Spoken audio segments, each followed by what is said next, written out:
Assalamualaikum sahabat semuanya. Semoga kita senantiasa diberi kesehatan dan kelancaran rizkinya. Amin ya Rabbal Alamin. Kisah selanjutnya. Abu Nawas bukan hanya dikenal sebagai sosok yang cerdas dan digemari banyak orang, tetapi di balik itu semua, ternyata ia merupakan seorang yang gemar memelihara binatang. Di pekarangan rumahnya terdapat beberapa jenis binatang, mulai dari burung, keledai, ayam, dan juga hewan unta. Diketahui Abu Nawas memiliki seekor unta yang konon dapat berbicara layaknya manusia. Unta kesayangannya itu sering diajaknya pergi berjalan-jalan mengelilingi kota. Hingga pada suatu pagi yang cerah, Abu Nawas mengembara bersama dengan si unta yang cerdik itu. Tak terasa ia terus berjalan dan sampailah mereka berdua ke sebuah gurun pasir yang gersang dan sangat panas. Mengingat perjalanannya yang masih jauh, akhirnya Abu Nawas dan untanya memutuskan untuk berteduh di sebuah tempat. Ketika sampai di tempat itu, ia langsung merebahkan tubuhnya bersama dengan si unta yang cerdik tersebut. Dan saat terjadilah dialog antara Abu Nawas dan untanya. "Wahai Tuan, apakah perjalanan kita masih jauh?" tanya unta. "Benar, perjalanan kita masih jauh. Kita masih harus melewati 2 gurun pasir lagi. Setelah itu barulah kita di tempat tujuan. Dan di tempat itu kita akan mendapatkan tempat penginapan yang nyaman," jawab Abu Nawas. "Baiklah kalau begitu Tuan," balas si unta sambil menganggukkan kepalanya. Setelah merasa cukup beristirahat, mereka kembali melanjutkan perjalanannya. Namun, sampai hari sudah mulai gelap, mereka belum juga sampai ke tempat tujuan. Dengan begitu, akhirnya mereka menghentikan perjalanannya kembali. Abu Nawas segera menyiapkan tenda untuk bermalam dan beristirahat. Abu Nawas dan untanya lalu menyantap bekal yang ia bawa dari rumah. Setelah itu, mereka tidur dengan nyenyak di dalam tendanya.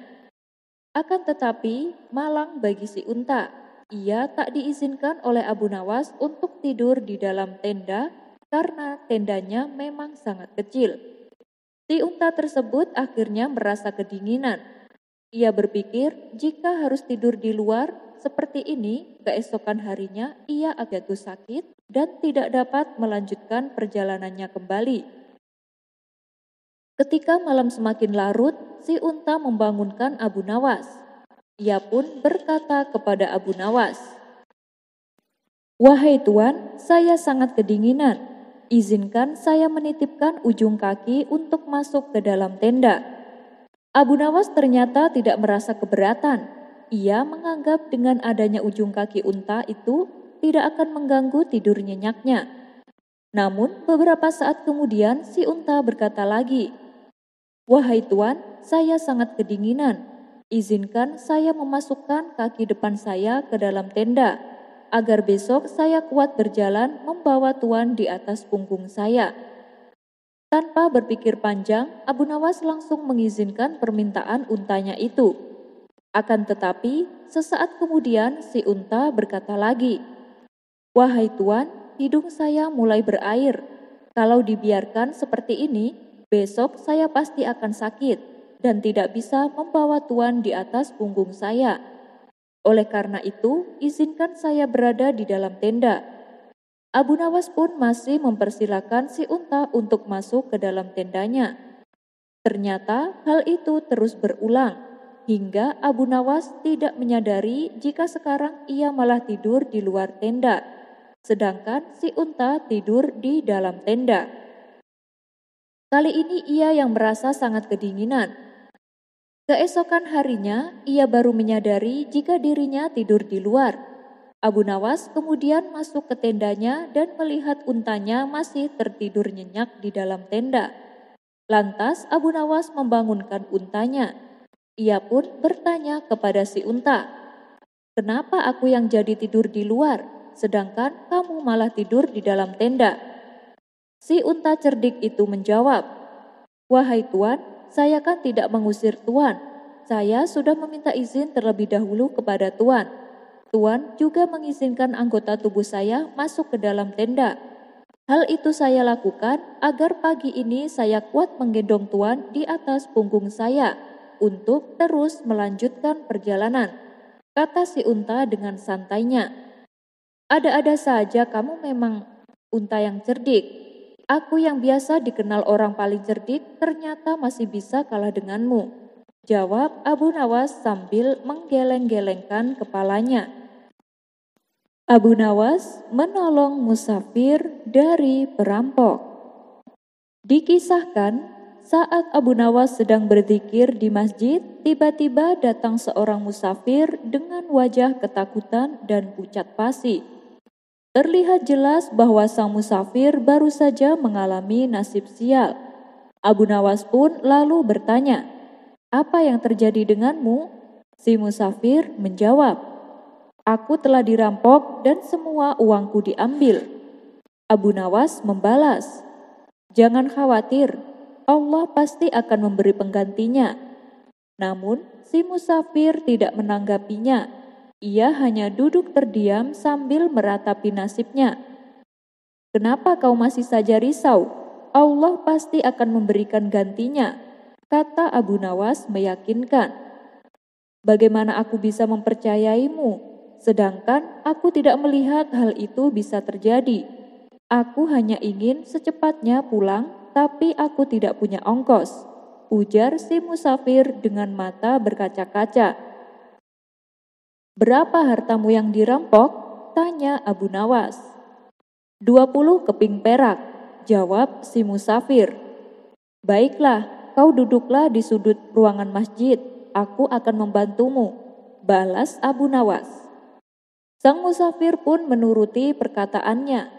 Kemudian Abu Nawas mulai meratap dan menangis mengadu kepada Allah untuk mengembalikan 20 keping perak milik sang musafir. Perilaku Abu Nawas ini membuat jamaah di masjid terganggu. "Abu Nawas, diamlah, jangan bikin suasana masjid berisik," tegur salah satu jamaah. Akan tetapi bukannya berhenti, Abu Nawas malah semakin keras tangisnya. "Ya Allah, kalikanlah keping perak milik musafir itu," kata Abu Nawas terus menangis. Karena terganggu dengan tangisan Abu Nawas, para jamaah pun mengumpulkan sumbangan dan menyerahkannya kepada sang musafir.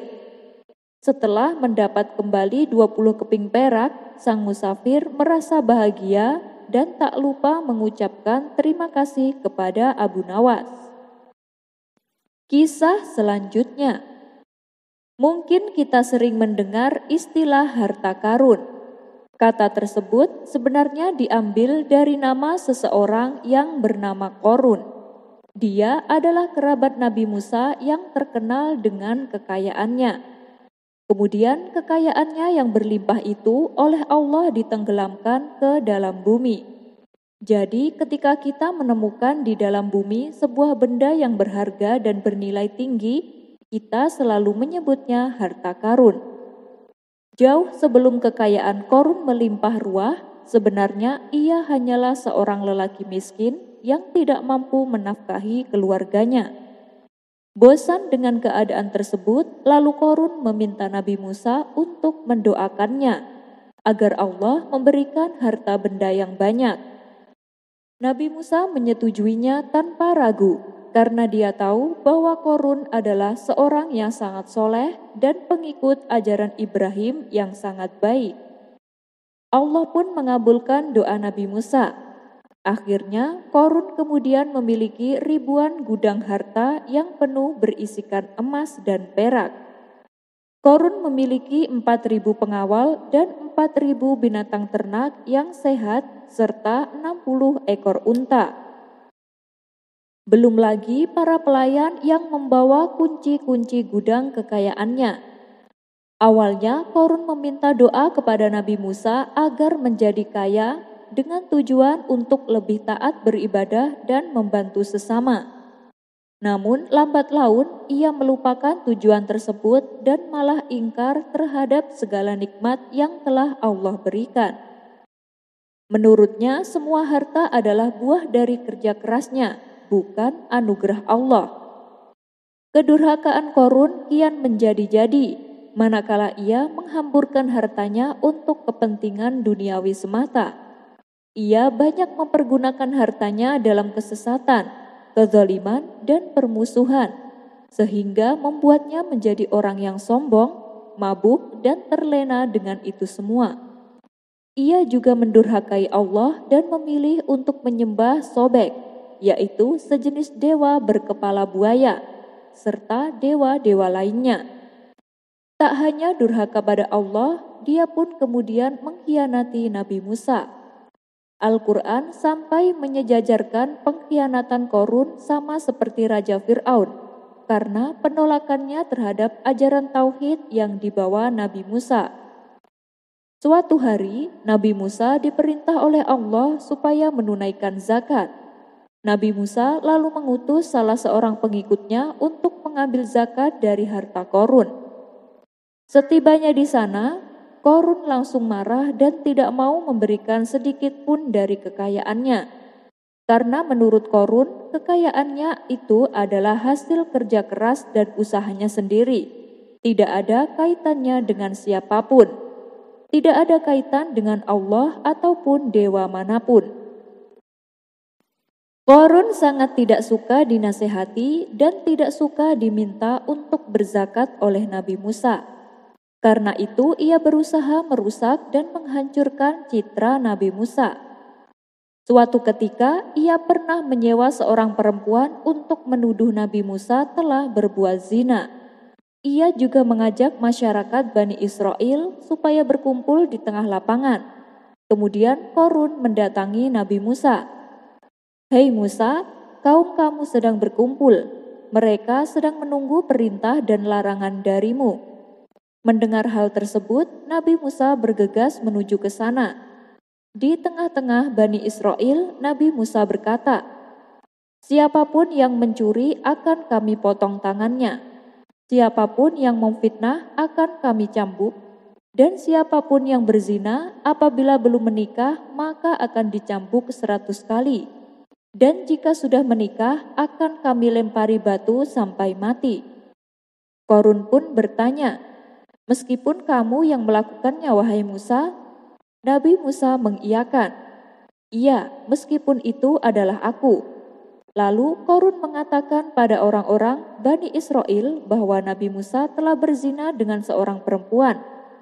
Tentu saja Nabi Musa menolak tuduhan Qorun. "Mana buktinya? Hadirkan perempuan itu ke sini," kata Nabi Musa. Qorun pun lalu memanggil perempuan yang telah dibayar untuk memfitnah Nabi Musa. Ketika perempuan itu datang, Nabi Musa berkata kepadanya, "Aku bersumpah terhadap Zat yang menurunkan kitab Taurat. Apakah benar aku bersamamu telah melakukan apa yang telah Qorun tuduhkan?"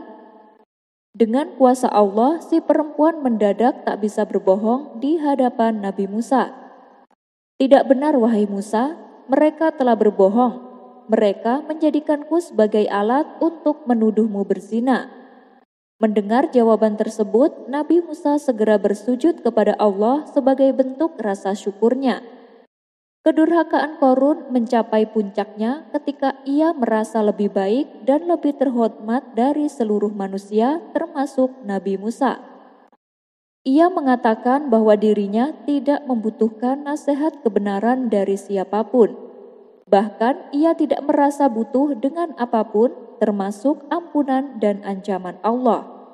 Baginya seluruh harta miliknya sudah cukup untuk melakukan segala hal. Karena sudah tak mempan dinasehati, Nabi Musa lalu berdoa kepada Allah untuk membinasakan Qorun.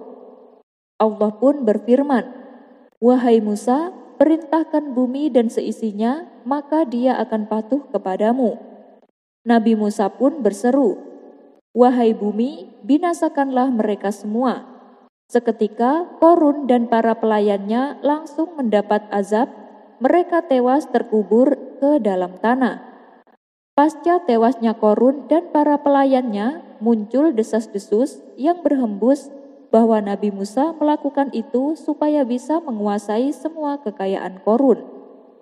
Tak ingin menjadi fitnah, Nabi Musa kembali memerintahkan bumi untuk menenggelamkan seluruh harta kekayaan Qorun. Wallahu a'lam bishawab. Dengan bermodalkan bawang, Abu Nawas bisa lolos dari hukuman mati.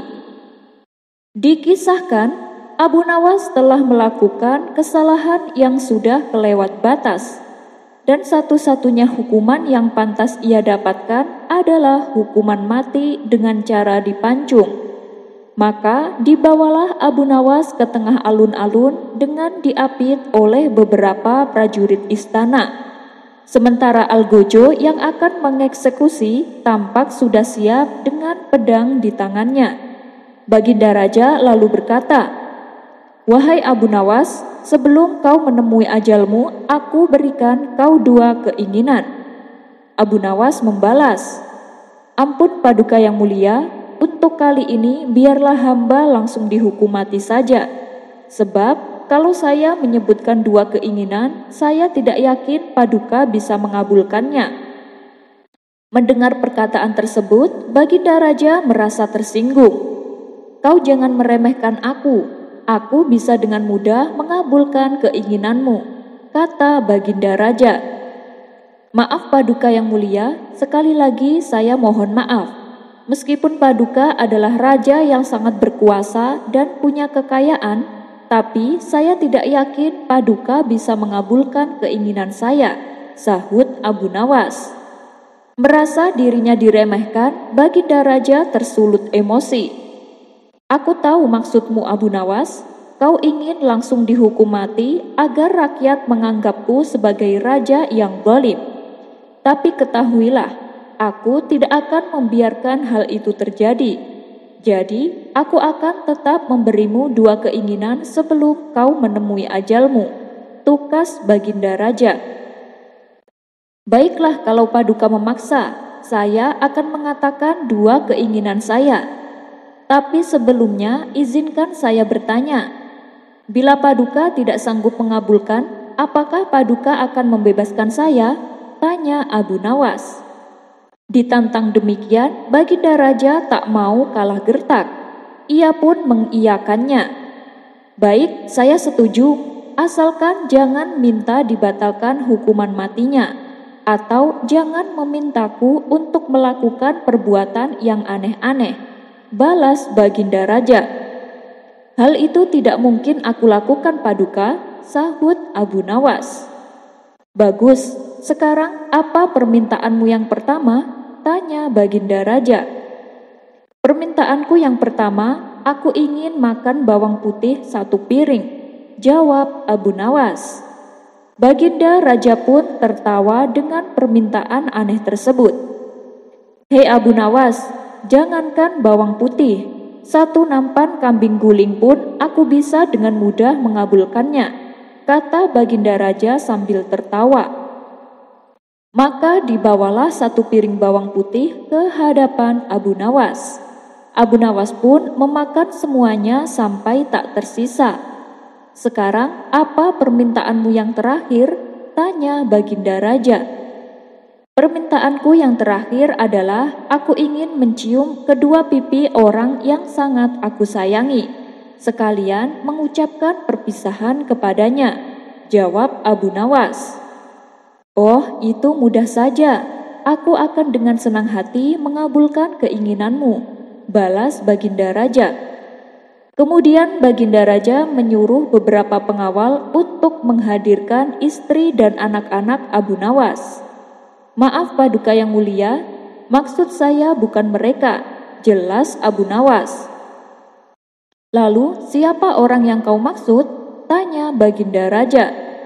"Orang yang saya maksud adalah Paduka Raja sendiri," jawab Abu Nawas. "Aku? Kenapa harus aku?" tanya Baginda Raja heran. "Karena Paduka adalah orang yang berjasa mempertemukan saya dengan Tuhan." Tak ada salahnya kalau saya mencium kedua pipi Paduka sembari mengucapkan salam perpisahan, jawab Abu Nawas. Tentu saja keinginan Abu Nawas ini ditolak oleh Baginda Raja. Ia tak mau dipermalukan di hadapan rakyat dengan dicium kedua pipinya oleh Abu Nawas. Tapi setelah lama berpikir, dengan berat hati Baginda Raja bersedia mengabulkannya. Baiklah Abu Nawas, tapi sebelum kau menciumku, apa alasanmu melakukan hal itu? Tanya Baginda Raja penasaran. Supaya nanti kalau di alam kubur dan malaikat bertanya siapa yang membuatku kemari, saya akan menjawabnya, bahwa orang yang membuatku kemari adalah orang yang sangat aku sayangi. Buktinya adalah sebelum ajalku tiba, saya sempat berpamitan dan mencium kedua pipinya. Dengan begitu, malaikat tidak akan murka kepada Paduka. Jelas Abu Nawas. Kemudian dipersilahkanlah Abu Nawas mendekat ke pipi Baginda Raja. Sebelum Abu Nawas menciumnya, ia berkata tepat di depan hidung Baginda Raja, "Wahai Paduka yang mulia, sebelum ajalku tiba, sebelum datangnya kematianku, saya ingin mengatakan..." Belum sempat Abu Nawas menyelesaikan perkataannya, tiba-tiba Baginda Raja jatuh pingsan. Bau mulut yang dikeluarkan saat Abu Nawas berkata membuat Baginda Raja tak kuat menahannya. Apalagi Baginda Raja sangat alergi dengan bawang putih. Ketika Baginda Raja telah siuman, Abu Nawas kembali mendekatkan mulutnya tepat di depan hidung Baginda Raja. "Paduka yang mulia, saya belum sempat menyelesaikan kalimatnya." "Baiklah, kita ulangi sekali lagi," ucap Abu Nawas. "Berhenti Abu Nawas, cepat menjauh dariku," bentak Baginda Raja.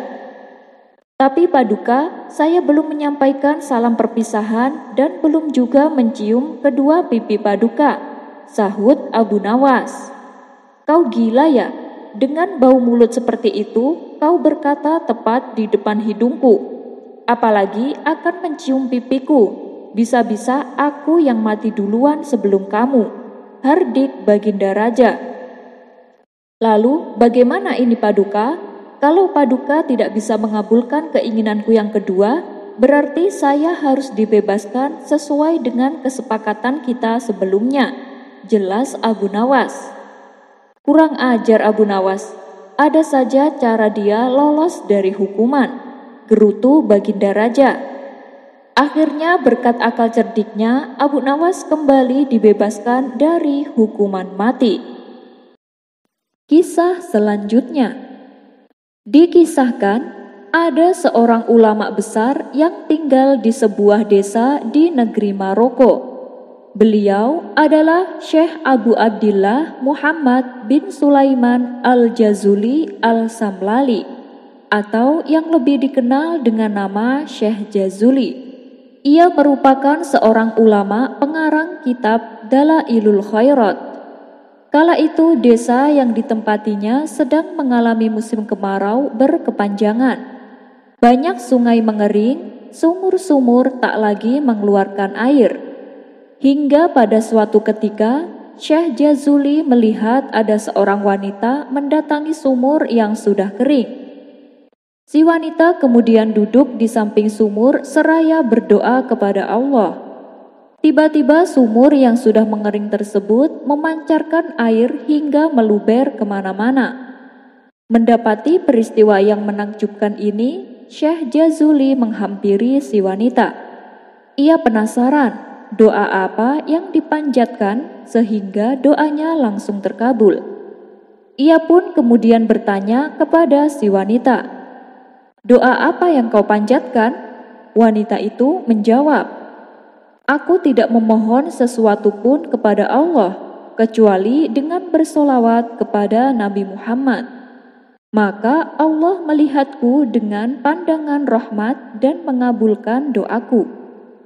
Atas terkabulnya doa si wanita, sehingga sumur itu memancarkan air, dan desa tersebut selamat dari kekeringan.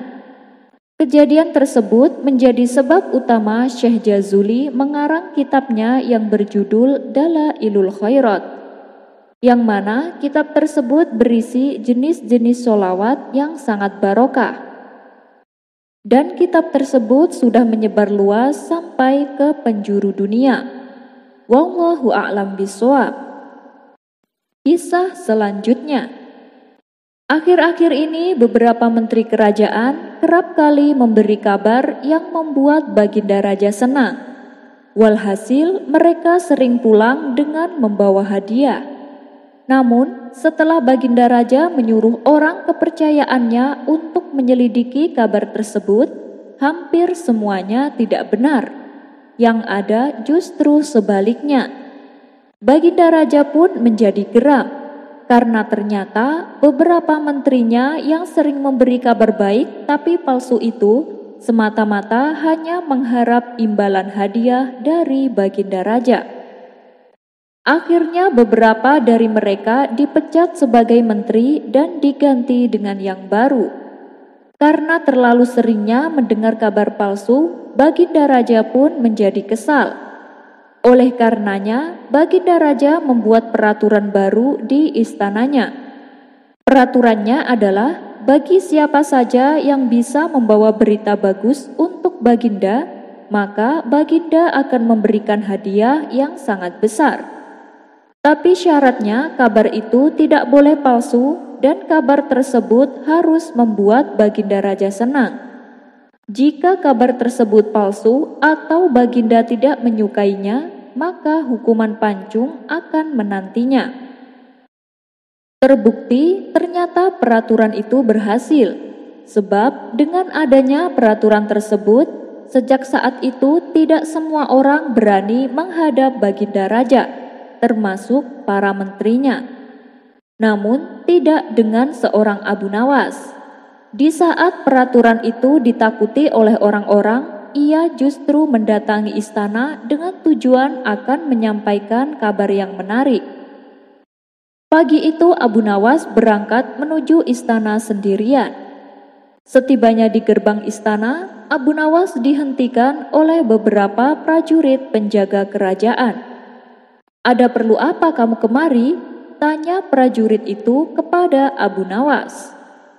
"Aku ada kabar menarik untuk Baginda Raja," jawab Abu Nawas. Mendengar jawaban Abu Nawas itu, prajurit tersebut terbesit niat jahat dalam pikirannya. Karena prajurit itu yakin kalau Abu Nawas pasti akan mendapatkan hadiah. "Hei Abu Nawas, kamu akan saya izinkan masuk, tapi kamu harus berjanji padaku terlebih dulu," kata prajurit kerajaan.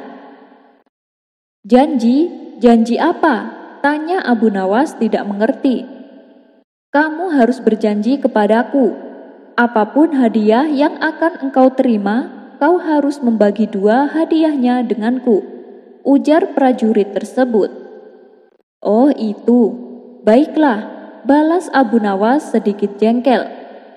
Abu Nawas pun lalu dipersilahkan masuk ke dalam istana. Sementara Abu Nawas merasa dongkol dengan ulah prajurit itu, belum saja dirinya mendapatkan hadiah, tetapi sudah minta jatah saja. Kejengkelan itu akhirnya membuat Abu Nawas ingin memberi pelajaran kepada prajurit tersebut. Setelah masuk istana, Baginda Raja Harun ar-Rasyid merasa senang melihat kehadiran Abu Nawas. "Wahai Abu Nawas, mendekatlah kemari. Adakah kabar gembira untukku?" tanya Baginda Raja.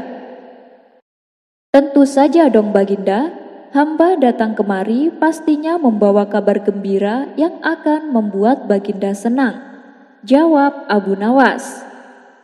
"Tapi ingat Abu Nawas, kalau kamu sampai membawa berita bohong, kamu akan saya hukum pancung," kata Baginda Raja mengingatkan. "Ampun Paduka yang mulia, meskipun hamba sering mengerjai Baginda, tapi apakah saya pernah berbohong? Baginda kan tahu sendiri," balas Abu Nawas.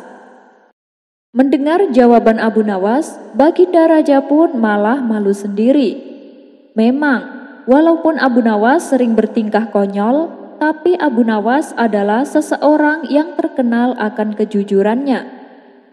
Baiklah Abu Nawas, sekarang katakan padaku, kabar apa yang ingin engkau sampaikan? Ucap Baginda Raja. Kemudian Abu Nawas menyampaikan berita yang amat langka dan jarang diketahui oleh masyarakat. Baginda pun merasa sangat senang dan puas dengan kabar tersebut. Wahai Abu Nawas, kali ini tentukan sendiri hadiah mana yang kau inginkan, kata Baginda Raja. Sekilas Abu Nawas melirik hadiah-hadiah yang ditawarkan kepadanya. Namun di luar dugaan, Abu Nawas malah menolaknya. Ampun Paduka yang mulia, tapi hamba tidak menginginkan hadiah-hadiah tersebut, ujar Abu Nawas. Loh, memangnya kenapa? Apakah kurang banyak? Tanya Baginda Raja. Bukan Baginda, tapi hamba menginginkan hadiah yang lain, jawab Abu Nawas.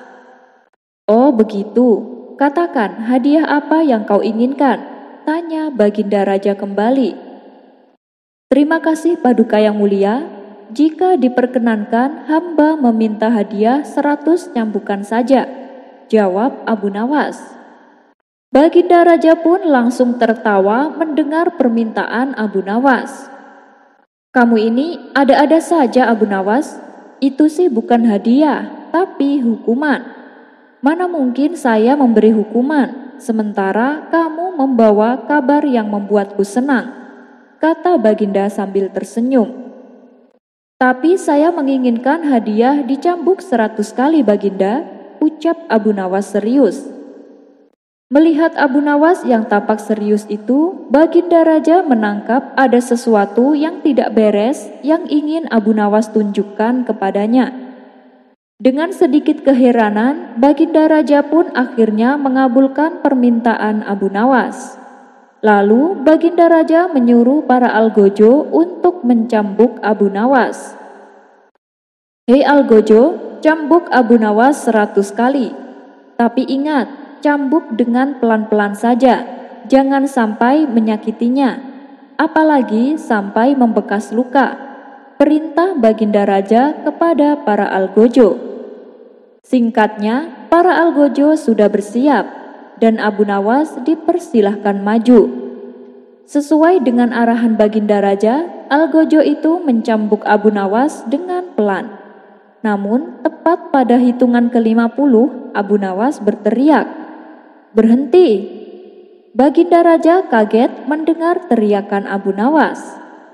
"Kenapa kamu meminta berhenti Abu Nawas? Bukankah kamu sendiri yang memintanya? Ataukah kamu merasa kesakitan?" tanya Baginda Raja merasa khawatir. Ampun Paduka yang mulia, hamba sama sekali tidak merasakan sakit. Tapi hamba sudah berjanji kepada prajurit penjaga pintu gerbang di depan, jawab Abu Nawas. Memangnya engkau menjanjikan apa kepada prajuritku Abu Nawas? Tanya Baginda Raja heran. Jadi begini Baginda, tadinya prajurit penjaga pintu gerbang telah melarang hamba untuk masuk, kecuali hamba mau berjanji untuk membagi 2 hadiah yang akan hamba terima. Kini hamba mohon kepada Baginda Raja, karena hamba sudah menerima cambukan 50 kali, maka sisa cambukan yang 50-nya lagi diberikan kepada prajurit penjaga tersebut. Kata Abu Nawas menjelaskan maksudnya. Bukan kepalang murkanya Baginda Raja mendengar perkataan Abu Nawas. Tanpa membuang-buang waktu, prajurit itu dipanggil untuk masuk. Hei prajurit, kamu minta hadiah Abu Nawas dibagi 2 kan? Bentak Baginda Raja kepada prajurit itu.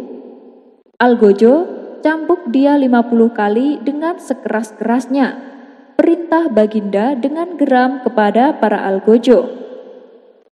Tapi kenapa hamba dihukum cambuk Baginda? Tanya prajurit ketakutan. Karena Abu Nawas minta hadiah dicambuk 100 kali, dan sekarang giliran kamu. Akibatnya prajurit yang mencoba memeras Abu Nawas hampir pingsan dicambuk oleh para algojo. Setelah hukuman selesai dilakukan, Abu Nawas kembali berkata kepada Baginda Raja, "Baginda, sebenarnya hamba ada dua kabar yang ingin hamba sampaikan.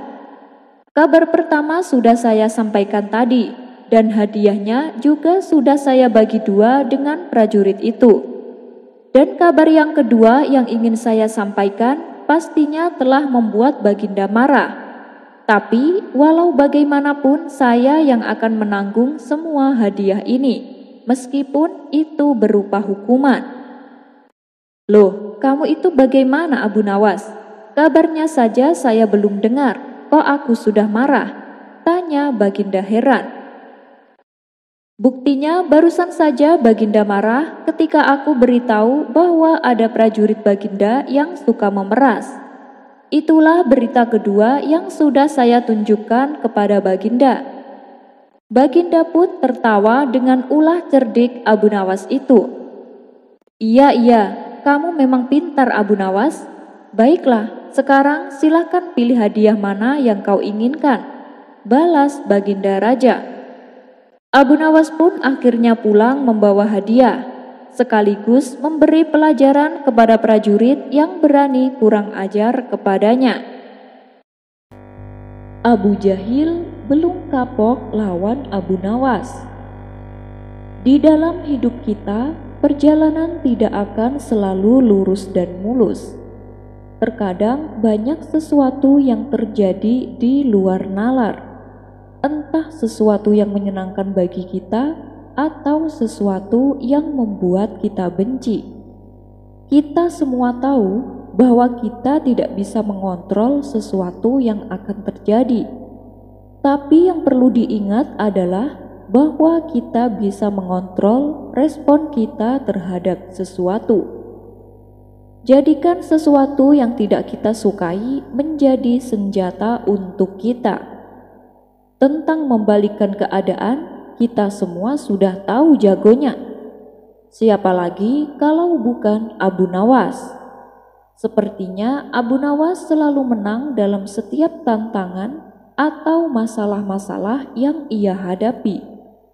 Bukan semata-mata karena masalahnya ringan, tapi karena Abu Nawas memang cerdik dalam merespon masalah yang datang kepadanya.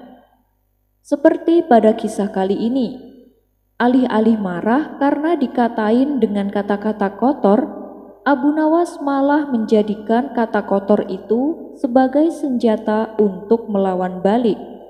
Berikut kisah lengkapnya.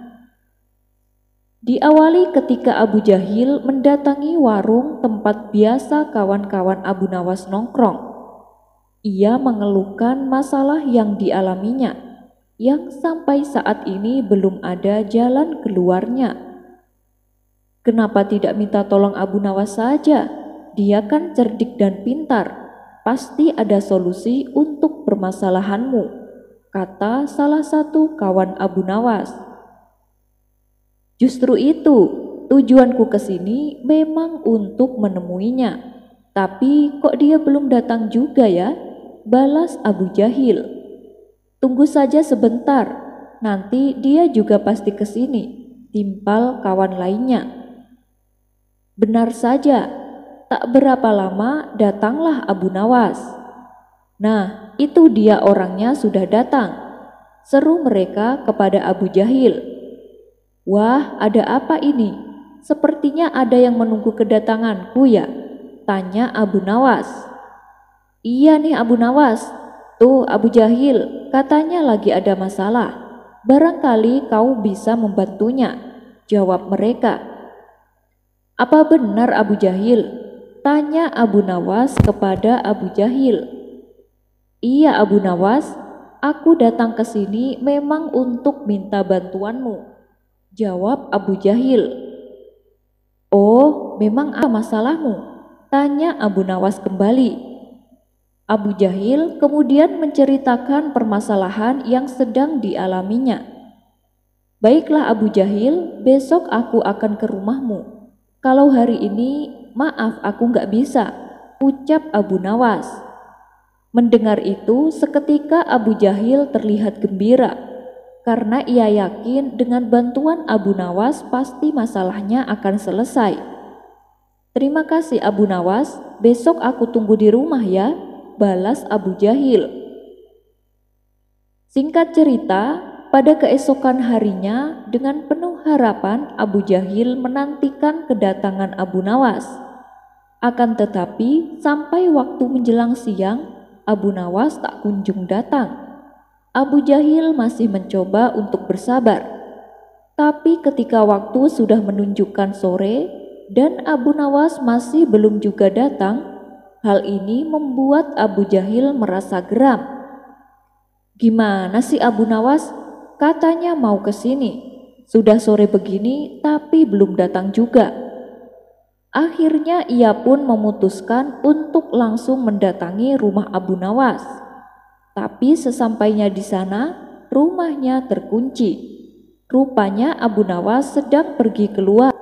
Hati Abu Jahil pun semakin dongkol karena ia merasa telah dibohongi oleh Abu Nawas.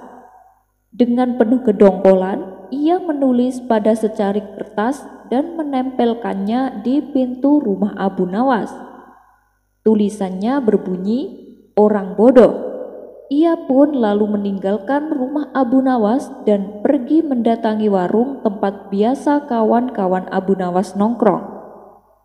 Kawan-kawan Abu Nawas yang sedang berkumpul bertanya kepada Abu Jahil, "Gimana Abu Jahil, apa sudah beres masalahmu?" Abu Jahil pun menjawab, "Apanya yang beres? Abu Nawas ingkar janji. Dia sama sekali tidak datang ke rumahku. Aku kira dia sedang bersama kalian," ujar Abu Jahil. "Enggak Abu Jahil, justru dari pagi dia tidak ke sini. Kirain dia ke rumahmu," jawab mereka. "Ah, emang dasar kurang ajar, bikin emosi aja. Tadi aku tempeli tulisan di rumahnya," kata Abu Jahil. "Tulisan? Tulisan apa Abu Jahil?" tanya mereka. Abu Jahil kemudian menjawab, "Aku tulis orang bodoh. Aku tempelin di pintu rumahnya." "Waduh, jangan begitu Abu Jahil.